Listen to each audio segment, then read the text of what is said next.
On a Thursday in the middle of 2010, a man named Navinder Sarao was trading stocks from a bedroom in his mother's West London home. His laptop was connected to the American financial markets, which were experiencing higher than normal levels of volatility. All right, you're looking at what's going on in Greece right now. In the US markets, financials causing another leg down. The large minute-by-minute swings created fertile grounds for huge trading profits, and by 7:40 p.m, he logged off for the day, raking in nearly $1 million in profits. All the way over in New York, the local time was 2:40 p.m. A bad day for the market so far, but still just a couple of percentage points down from when trading started that morning. But just 60 seconds after Navinder logged off for the day, all hell broke loose. We have not seen a day like this. What the heck is going on down here? I don't know. I'm looking at Eurodollar futures. We're down 13.5 basis points. Down nearly 900. I mean, there is fear. This is capitulation, really. Within 4 minutes, the stock market was down almost 10%. $1 trillion of value wiped off American companies in minutes. The day became known as the flash crash of 2010, one of the most violent and unexpected collapses in stock market history. A crash that exposed the dark side of a new wave of algorithmic trading, ushered in sweeping financial regulations, and revealed a fascinating story of a lone UK bedroom trader who abused loopholes to make tens of millions of dollars. So, what exactly happened? It was the 6th of May 2010, and when trading opened at 9:30 Eastern Time, it was immediately an unusual day. New information regarding the European debt crisis had come to light overnight, and traders were responding to it. There's an index called the VIX, which tracks market volatility, how violently stocks are changing in price. It's also referred to as the Fear Index, and by 2:30 p.m, it was up 22.5%, indicating that this was already a very turbulent day for the markets. The S&P 500 index, which tracks the US stock market, was down a couple of percent. Then at 2:32 p.m, something really unexpected happened. A huge block of E-mini S&P 500 futures was dumped on the market. These are a type of financial contract that traders use to bet on the movement of the stock market. Don't worry, the details aren't that important yet. But someone suddenly throws 75,000 of these contracts at the market, a total value of $4.1 billion. It's a huge shock to the system, and just 9 minutes later, stocks plunged 3% in a matter of minutes. By 2:45, the market was down nearly 10% on the day. At the individual stock level, things are even more chaotic. 2 billion shares are traded between 2:40 and 3 p.m, a total volume of $56 billion.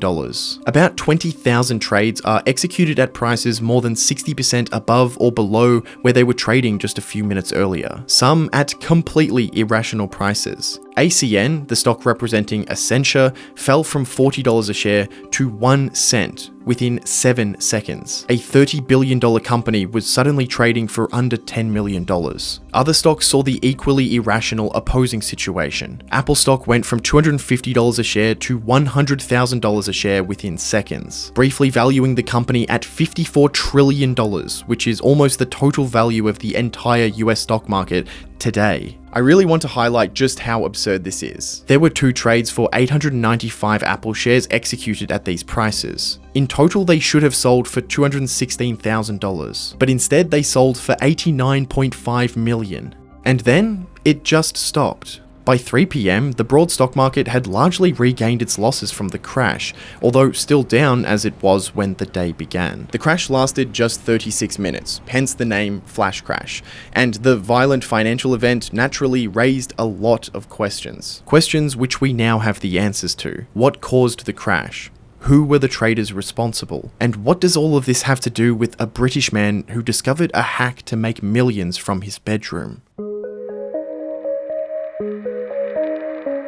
So, who is Navinder Sarao? He was born in 1978 into a typical British working class family, and his first big introduction to the world of trading was through a job at Futex Live in the mid-2000s. It was there he learned how to trade stocks, and he was really good at it. He mostly traded futures contracts. They are legal agreements to buy or sell an asset at a specific price and date in the future. So instead of just buying SPY, the index that represents the US stock market, I could buy futures contracts to bet on the change in price. For the US stock market, this is called the E-mini S&P 500 futures. I only have to put up a small collateral for each one, and each contract allows me to control 50 shares of the index. So I can make or lose a lot of money from small upward or downward movements. Navinder found success in trading these E-mini S&P 500 contracts, and by the time he left Futex Live in 2008, he'd accumulated about $2 million. When he left the firm, it was the middle of the global financial crisis. He believed that a bailout for financial institutions was coming, so he bet all of his money on stocks rebounding. The week that the bailouts were announced, the stock market increased 19%, and using futures contracts, he turned his $2 million into $15 million. He continued to trade during 2009, but he noticed it was becoming harder to make profits because of a new type of trading: high-frequency trading. With computers and the internet becoming much more sophisticated, automated trading was growing in use. A New York Times article from July 2009 was one of the first times it gained mainstream attention. They described high-frequency trading. Powerful algorithms execute millions of orders a second and scan dozens of public and private marketplaces simultaneously. They can spot trends before other investors can blink, changing orders and strategies within milliseconds. There are many strategies that high-frequency traders use to profit, but I'll just explain a couple of them. Stock exchanges like the New York Stock Exchange and the Nasdaq are supposed to show all of the available buy and sell orders to everyone at the same time, but they used a loophole to show some traders' orders ahead of time in exchange for a fee. So slow traders place their buy orders, but rather than being shown all of the potential sellers at the same time, some of those orders were most likely routed to a collection of high-frequency traders for just 30 milliseconds in what is known as a flash order. Yep, that's right, they called them flash orders, possibly the biggest foreshadowing of all time. By receiving orders from the exchange a few milliseconds before everyone else, high-frequency trading bots can quickly buy and sell shares for a tiny profit. High-frequency traders also benefit from competition among the various exchanges,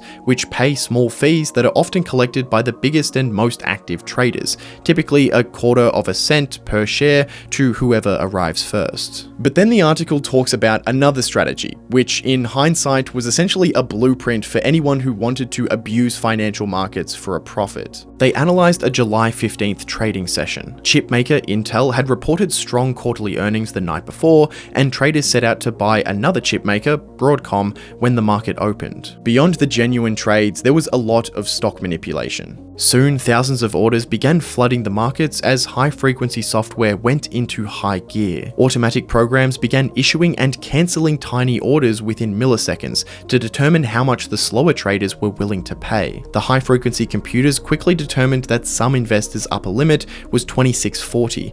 The price shot to $26.39, and high-frequency programs began offering to sell hundreds of thousands of shares. Creating and quickly cancelling orders is a type of market manipulation. It was already illegal at the time, but it didn't have a specific definition in US law. It became known as spoofing because it involved making fake orders for the sole intention of tricking other traders into thinking that a stock had more interested buyers than it actually had. Navinder Sarao, who was frustrated with high-frequency traders stealing his profits, began using this illegal strategy. He built his own custom high-frequency trading bot and started trading E-mini S&P futures again. But this time, he used his bot to create thousands of fake orders before quickly cancelling them. The spoofed orders were set at all different prices to give the appearance that these were genuine trades from different traders. This specifically is called layering, another very illegal form of market manipulation. The fake market activity created a momentum in the price that he could then profit from with genuine trades. And it worked wonders. He was making hundreds of thousands of dollars a day. Which brings us back to the infamous flash crash on May 6th, 2010. Navinder was trading the markets from a bedroom in his parents' home. He used his spoofing and layering strategy to profit from the increased volatility. By midday, he was placing around $200 million worth of trades, and by 2:40 p.m. ET, or 7:40 p.m. in his local time, he logged off after making $950,000. A minute later, the flash crash began. So did Navinder cause the flash crash with his huge volume of fake trades? Well, Not exactly. The Financial Times reported that Navinder's fake trades were so large they made up 20% of all the sell orders of the E-mini S&P futures at various times during the day, which in simple terms means he did add a lot of trading volume to the market, and he did push prices to artificially low and high prices so that he could profit from them. But he wasn't actually trading when the crash occurred. An official report later found that while he and other high-frequency traders did contribute to the crash, there was someone else who actually caused it. Well, actually, I looked at a number of different reports that all analyzed the trading data. The two main pieces were a study published in 2014 and the official report from the SEC and CFTC. Notably, this report makes no mention of Navinder's illegal trading activity. And that was by design. Navinder was already under investigation by the Department of Justice, and they didn't want to alert him. But I'll get back to this later in the video. The most shocking part of the flash crash is that the entire crash can pretty much be traced back to a single trade.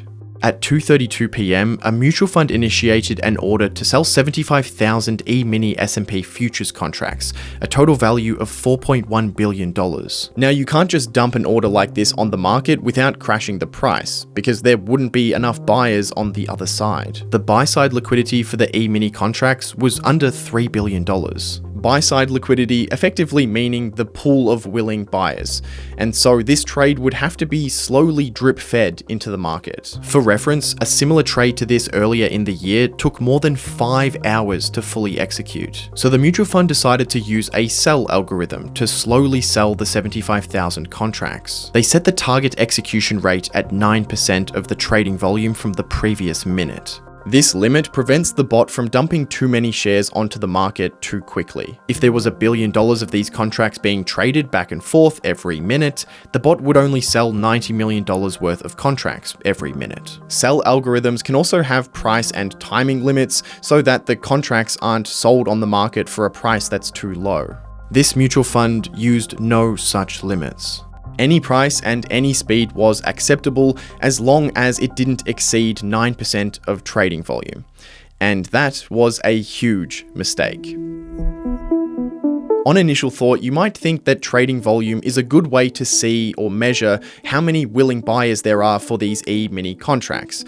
After all, if the trading volume is $1 billion has been traded back and forth over the past minute, doesn't that mean that there's, at least in the last minute, a willingness of people to buy $1 billion worth of contracts? This logic was pretty much true for the entire history of the stock market. Except in 2010, there's another huge element.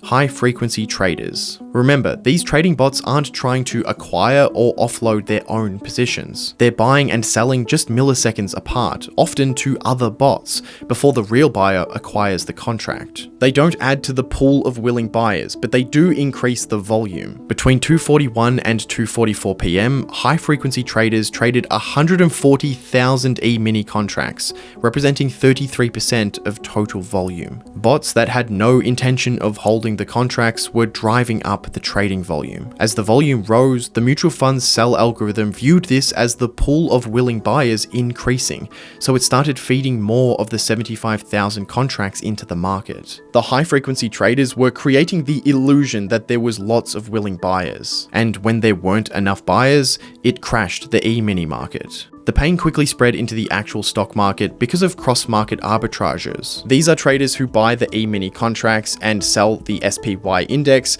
to profit from small discrepancies between those two prices.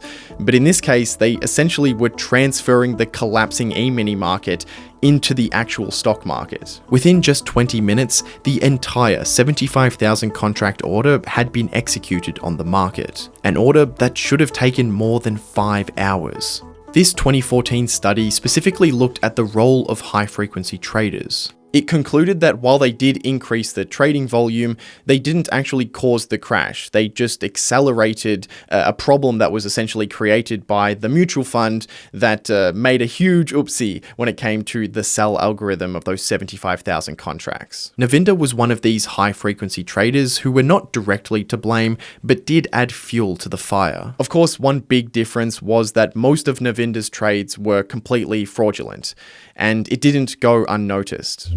Sometime shortly after, the Commodities Futures Trading Commission received information about some strange groups of trading orders that were made during the crash. The data sets that we reviewed for Now's activity showed he would place these orders together and modify those orders several, sometimes thousands of times or hundreds of times before then canceling them and not getting hit.